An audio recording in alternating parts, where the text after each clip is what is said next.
PCOS, polycystic ovarian syndrome, आखिर इसकी क्या वजूहात है?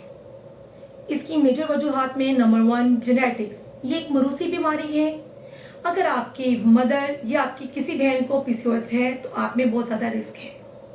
नंबर 2 सेडेंटरी लाइफस्टाइल, लाइफ में फिजिकल एक्टिविटी एक्सरसाइज का ना होना। नंबर 3 नींद का पैटर्न, इट मीन्स रात को जल्दी ना सोना, देर से सोना, सुबह देर तक सोए रहना।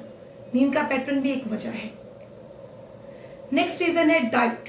आजकल जंक फूड बहुत ज्यादा यूज हो रही है, ये भी एक वजह है पीसीओएस की। नेक्स्ट है स्ट्रेस या एंजाइटी।